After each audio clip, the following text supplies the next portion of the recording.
Hello export warriors. आज अपना module second का चैप्टर नंबर 9 है डीएससी। आज जो हम बात करने वाले हैं वो डीएससी के बारे में। क्या होता है, क्या यूज़ आएगा, क्या आपकी इसके लिए क्या इंपॉर्टेंस है, इन सब बारे में। तो इसका जो फुल फॉर्म होता है वो होता है डिजिटल सिग्नेचर, ठीक है, और सी फॉर सर्टिफिकेट, ठीक है, क्योंकि अब ये डिजिटल रूप में है तो अब ये सर्टिफिकेट हो जाता है डिजिटल सिग्नेचर सर्टिफिकेट। ओके, इसका यूज़ क्या होता है, हमें डीएससी की क्यों ज़रूरत पड़ती है।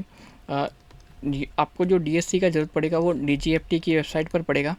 आइसगेट में जब आप शिपिंग बिल वगैरह फाइल करेंगे तब पड़ेगा, और छोटे मोटे डॉक्यूमेंट्स के अंदर आपको डीजीएफटी के अंदर आइसगेट के अंदर पड़ेगा। नेक्स्ट आपको जीएसटी में भी बहुत सी बार जब आपको एक्सपोर्ट के जीएसटीआर फाइल करने होंगे या बिलिंग करनी होगी, वहाँ पे भी आपको इस चीज़ का यूज़ करना पड़ेगा, क्योंकि जब डीजीएफटी, आइसगेट या जीएसटी, आपका जो भी रेलिवेंट कंसल्टेंट है आपको पीडीएफ निकाल के भेजेगा और बोलेगा आप मुझे इस पर साइन करके भेजिए।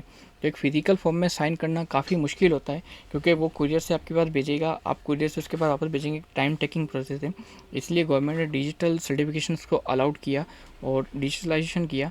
अब वो डायरेक्ट आपके मेल पर पीडीएफ आ जाता है, आप उस पीडीएफ को साइन आउट करते हैं और वापस अपने कंसल्टेंट को थ्रू आउट वापस दे देते हैं। तो प्रोसेस काफ़ी, जो काम दिनों में होता था वो काम अब मिनटों में हो जाता है। तो ये ऑल अबाउट डिजिटल सर्टिफिकेट है, ठीक है। इसका यूज़ इसके अलावा और भी जगहों पर हो सकता है, जहाँ आपकी जैसे कंपनी रजिस्ट्रेशन के अंदर भी होता है, पार्टनरशिप रजिस्ट्रेशन के अंदर भी होता है, ठीक है। अच्छा, अब बात करते हैं ये आपको मिलेगा कैसे, हाउ टू गेट, आप इसको कैसे लेंगे डीएससी को।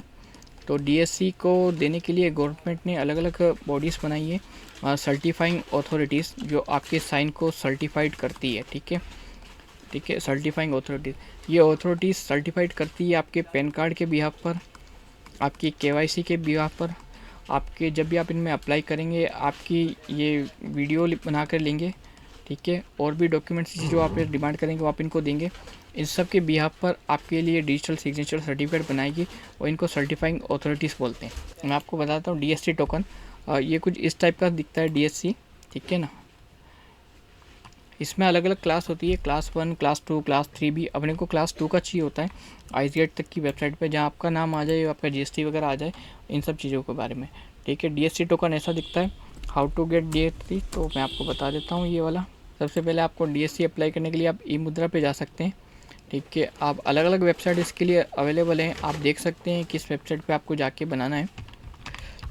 जो इसका फॉर्म आता है वो ये रहा, to get digital applying through certified authority authorise by control on certifying authorities. ये एक टाइप का गवर्नमेंट ने जो इसके लिए डॉक्यूमेंटेशन पार्ट बनाया वो है। अब मैं आपको परफॉर्मा में बता देता हूँ। 2 साल तक के लिए वैलिड होती है, कुछ 1500 से 3000 अलग अलग प्लेटफॉर्म पे आपको अलग अलग फीस मिलेगी, और डीएसटी, आइसगेट, जीएसटी, इन सब में आपके लिए यूज़फुल होती है।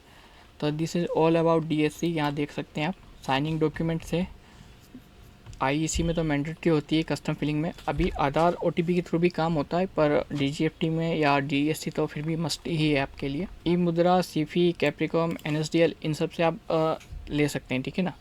क्लास 3 सूटेबल फॉर एक्सपोर्टर होती है, अलग अलग क्लास होती है, क्लास 3 ले सकते हैं, या आप सीएचए से भी को हायर कर सकते हैं, उनसे भी पूछ सकते हैं कि हमें कौन सा डीएससी लेना है। ये इसके रजिस्ट्रेशन प्लेटफॉर्म है।